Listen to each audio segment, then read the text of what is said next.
All right, if you see this video, God has it for you. Today, I want to talk about spiritual disciplines and having discipline as a Christian. And I want to, bring some thoughts about like some really good books I'm reading. So recently, I'm reading a book called The Awe of God by John Bevere. Okay, it's about the fear of God, so the fear of the Lord. Proverbs 9:10 it says, "The fear of the Lord is the beginning of wisdom, and the knowledge of the Holy One is insight." So if the fear of the Lord is the beginning of wisdom, if we have no fear of the Lord, then the opposite of wisdom is, foolishness. We're not wise. We don't make wise decisions. And it's so easy today to not fear God, like a holy fear.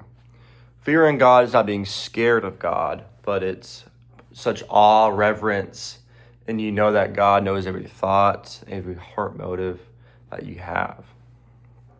So the opposite of that is being foolish and being not wise. So if we're not every day, if we're not having like, hey, like I fear God, I'm not going to say these things. I'm not going to do these things because God will judge the righteous and the unrighteous, especially us believers. This life is a vapor. It's very short. And we're building to an eternal kingdom. What we do now is very important today. And the reason why people don't fear God today in this world is because there's idols. We replace God with other things like our phones, technology, and all that. And it becomes so normalized. In my opinion, it's not normal to be on your phone hours upon hours a day. Yeah, maybe 1 to 2 hours, maybe 3, because smartphones are digitally, just in the world, and we need them to kind of live, and notifications and just try to get by things. You just need your phone, but hours and hours, that's an idol. That's just simply idle, and there's no way around it. And there's no like, hey, I'm on my phone 8 hours a day, but if I get my 5 minutes every morning, my 5 minutes every night, that doesn't work because I doubt someone's very, very consistent with morning prayer and morning devotion and night with a really, really excessive phone time. Okay, and I feel like in the church, we normalize it, and we normalize other things and idols too. Okay, but the fear of the Lord kind of removes that. It kind of wakes you up, okay? I got another verse. It's going to be Proverbs 14:27. "For the fear of the Lord is a fountain of life, that one may turn away from the snares of death." I love that. That one may turn away from the snares of death, okay? And in the book also, it's like the fear of the Lord and have that holy fear of God really removes the power of evil in your life. And whatever evil looks like, whatever sin, whatever disobedience looks like, to counteract that, it's the fear of the Lord. If you don't fear God, if you don't care about God, I heard something like, you can love Jesus, like love who he is, but you can't but at the same time, you might not fear him. So that's why you sin against God.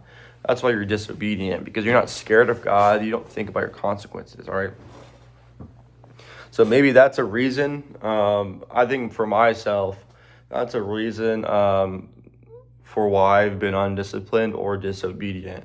Because I love Jesus, but I don't fear him, okay?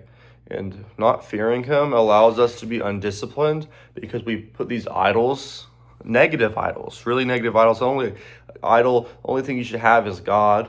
But these gods in our life, whatever they may look like, they're negative. They hijack your brain. They rewire your brain into evil and into perversion and into really, really wicked, evil stuff. Okay, really wicked, evil stuff that this world can do to you. Okay, like if you truly live a life without God, like imagine like a life where you were disobedient with God or you didn't know God, and now you're now saved.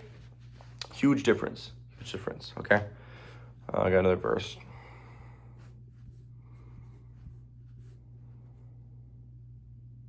Isaiah 11:2-3. And the Spirit of the Lord shall rest upon him, the Spirit of wisdom and understanding, the Spirit of counsel and might, the Spirit of knowledge and the fear of the Lord. And his delight shall be in the fear of the Lord. He shall not judge by what his eyes see,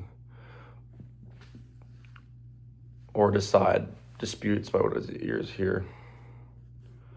Well, not so much. And then I'm going to get another one for you, all right? Bear with me. 2 Corinthians 7:1. Since we have these promises, beloved, let us cleanse ourselves from every defilement of the body and spirit, bringing holiness to completion in the fear of the Lord. There's a snippet below it from this commentator. It says, Paul demonstrates that the fear of God remains essential to all believers. Rather than being replaced by grace, reverent fear becomes the motivation for pursuing holiness. This Bible verse shows how the fear of God empowers believers to actively participate in their sanctification, moving beyond mere positional righteousness to practice godliness. So it's like the fear of the Lord empowers you to actively participate, okay? And notice how, like, think back or now or whatever, a time you were so locked in with God, praying and reading the Bible. You were probably the most disciplined. You were probably the most happy you've ever been.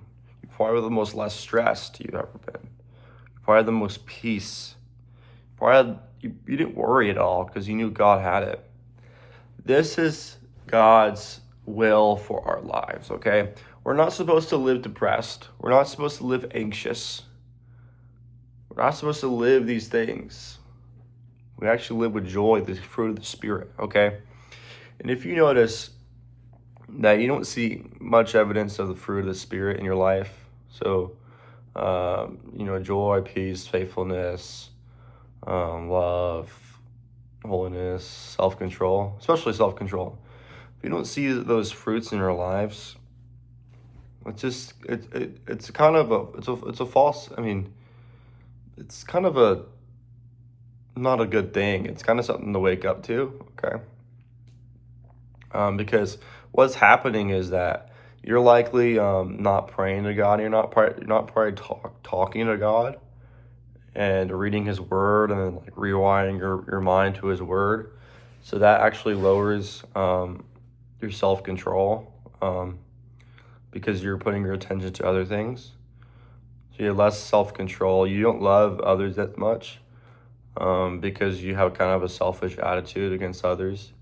You're less joyful because you put all your fulfillment and contentment and hope into something that will always fail you, which is anything this world gives you. Peace. You will be anxious out of your mind if you live a life without God because you try to be your own God and create your own lifestyle and be sufficient for yourself to chase this money, but it all runs dry, for this life is just a vapor. It is meaningless, okay? Without God, you are nothing. You are anxious out of your mind. Remember that when you were not saved, if you're a believer, your life was so much different than walking with God now. And that's God's intention for you. And Christian men, if you're watching this, discipline is a huge thing. I struggle with discipline so much. I want you guys to start with the fear of the Lord, and then now I'm going to end with some practical steps, okay? So for me, I bought a physical alarm clock, so my first hour of the day, I have my phone just somewhere in my apartment where I can grab it. So I have my physical alarm clock so I can start my day without my phone. That helps me so much. That helps me pray. It helps me read my scripture. I'm doing the Bible recap, okay? Doing that, it goes through the whole Bible. It's going to go through week by week. It will go over these verses and chapters. So that helps me go without God. And then secondly, I don't have Instagram. I don't have YouTube. I don't have Snapchat on my phone at all because it's all useless. It's just scrolling to death, and I don't need it. It's just all negative things. It's just going to consume my time hours and hours a day and not provide any satisfaction, any fulfillment, and it would just lead me away from God, because I'm actually rewired my brain to what I'm scrolling to, when I'm feeding to. It's like the biggest trap of all time. Like, you got to delete all that stuff if you really want things to change. I wouldn't hold on to it, okay? And like, maybe you can go on and off of it to check it. That's fine, but don't keep it, because you're just going to scroll to death on it, all right? I love that term. It's scroll to death. You literally scroll to your death. If you don't follow God, you just, oh my gosh, you just scroll to death through it. So I do that. I don't have those apps on my phone, and I can turn my phone on grayscale. So you could say, Siri, turn on grayscale. What that means is it removes all the colors on your screen. So you don't have dopamine triggers and hits off of bright colors off your phone. And I love that so much. That's kind of my morning routine, and then hit the gym. Having that consistency so I don't be a lazy bum and get fat. So I'm doing that now. And then your night routine, to wake up early, you can't stay up to midnight and after. You can't stay up late. So what I do is, set my physical alarm clock, put my phone away, and read some Christian books, like I've got John Bevere, like another book. It's important to have Christian books to, rewire your brain instead of scrolling to, and feeding yourself who knows what. You do that. I kind of have lights off. I don't bring my phone in my bed. I don't turn it on. I don't want to scroll and all that. I just kind of rest and be bored, pretty much, but remind myself of God. And that's my new strategy for 2026. It's my advice, because you can lock in, you can live a life with joy and hope and happiness. It is possible. It is God's will for your life, and you're going to see amazing change if you just have some post-it notes, put your weakness and the temptations, what's in your life, clear plan, and put some like, hey, only one YouTube video a day. The video has to be self-improvement, only video games with friends, not alone, no scrolling past 9 p.m., keep phone on grayscale, block your apps, new habits sliced off at 10 p.m., read book, journal in the morning, 2-minute prayer, do my scripture stuff, eat breakfast, work out. So write down like clear goals of it, and then write down what you're replacing. So what are you removing and replacing with clear goals? You have to write it down. If you don't write it down, you're just going to forget in your head, or you're never going to, act on it. So you physically have to write it down and then I put mine on the front of my Bible so I can remind myself every day to do it. If you do those two things and put your thoughts to action and follow the words of God and rewire your brain, you will live the will of God for your life. And your discipline in 2026 is going to look amazing for you. So stay blessed. Hope this word helped one person. I don't care if it gets 1 million views, 1,000 or whatever. If it helped one person, comment down below and like the video. I love you. Stay blessed.